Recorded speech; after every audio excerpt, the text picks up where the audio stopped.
Hello guys, it is Mr. Druid here, and I'm coming with you with another awesome video.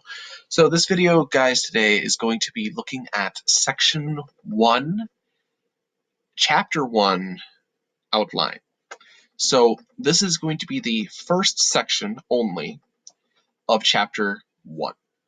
So what I'm going to do is I'm going to go through and I'm going to give you the answers. I'm not going to give you the answers to everything right now, and you're going to still have to turn in the assignment, the outline on Friday, this Friday, tomorrow. You're still going to have to get that turned in, even though you didn't get all the answers. That's okay.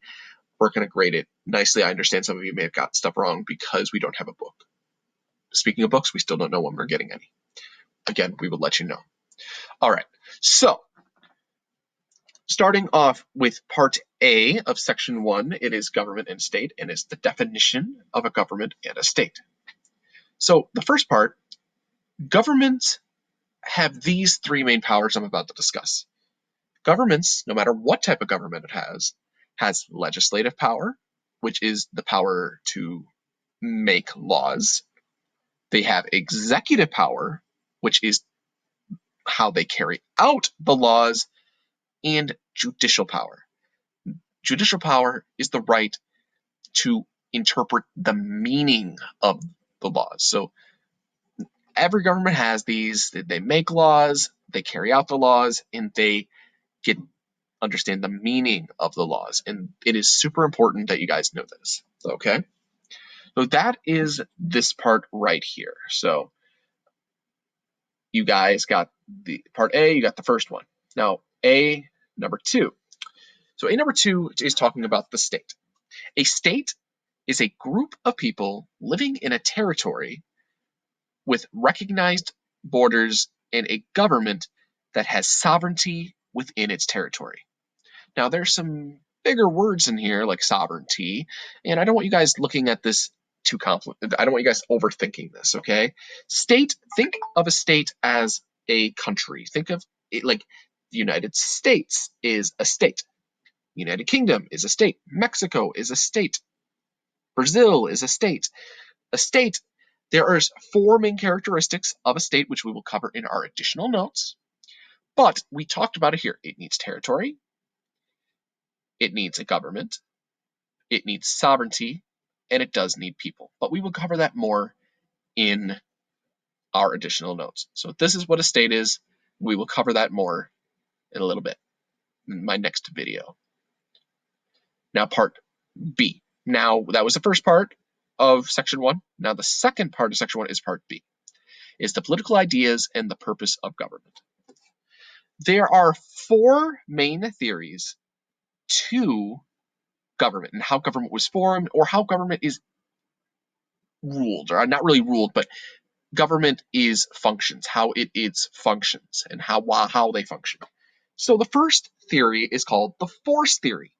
This is the idea that government started by how states started with small groups. They were really small. So a small group of individuals, an example would be me, Mrs. Lucas, Mrs. Fox, and maybe Mr. Miller, all join together and we take over an area. We forcefully take it. We use military might. We would beat them down and we would take control of the area. And then we would force other people, if it's by military action or just violence or whatever we needed to do to force them to do it, and they would follow the rules. So that is the force theory. The second theory is the evolutionary theory right here. So evolutionary theory is the idea that governments were formed it began with small families. So the state began with families. So a perfect example would be let's say it was me. It would begin with the Druid family. So the Druid family would go and they would settle in a small area and they would just start building a village or a community. Eventually, we would split off. We would marry from other tribes or from other people, or other groups would come in. So there might be a smith family, a Lucas family, a Fox family, a Miller family. And then what would happen is that that expands, and those would be called clans. It's called clans.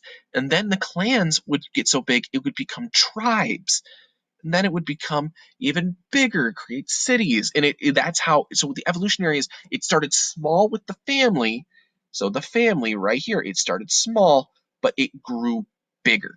So that is the evolutionary theory. Now, this one, number 3, is probably one of my favorites just because I like talking about it. It is the divine right theory of government. This belief believes that God himself, an all-knowing being, a supreme deity, gave those of royal birth the right to rule. So those of royalty, they truly believe that they were given a God-given right to rule over the people. And they were like, well, yeah, of course I'm in charge because God gave me this power. And there's anytime you see a kingdom in the name, like the United Kingdom, they don't do this much anymore. They have grown away from this, but they used to believe in divine right theory. So did most of the kingdoms in Europe, and even in like Egypt and over in the East with China. Like this was a huge thing. This was very popular back in the day, this idea of theory, and they believed that God gave them the right to rule. So that is divine right. Now, the final theory is the social contract theory. This theory, it believes that their governments were formed by keeping the people safe, and it was for the common good. So they developed to keep people safe and to use the power for the common good. It was for noble purposes. People said, we need to join together for safety. There's a lot of they could be dangerous animals, other dangerous groups of people. So they said, you know what? We're going to come together and we're going to make things happen. We are going to work together and make sure we are safe. So that is what the social contract theory is about. So those were the 3 theories. These are the 3 main ones. There's a lot of theories out there, but these guys are the 4 main ones, and that's all you need to know.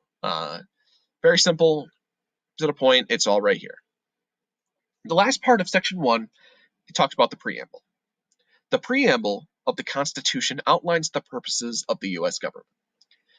All right, you guys remember the song from Schoolhouse Rock, "We the people, in order to form a more perfect union." That one.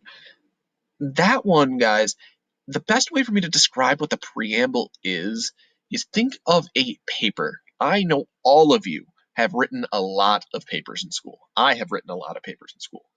So the preamble, what does every paper need? It needs an introduction.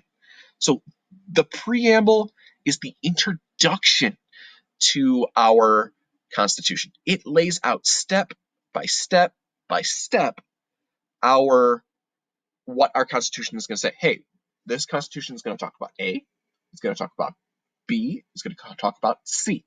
And it lays out exactly what is going to be said, just like an introductory paragraph to a paper. So that is the best way for me to describe what a preamble is. But we will cover preamble more on another day. All right, guys, that is about it. So make sure we are writing this down. Again, it's been on the screen, and most of you guys probably already have it written down by now because I'm just keep talking.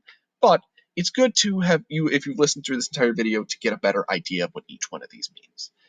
All right, I am now going to stop this video. I am going to now start recording the other video and the additional notes. So please pop on over to that video and have a wonderful day.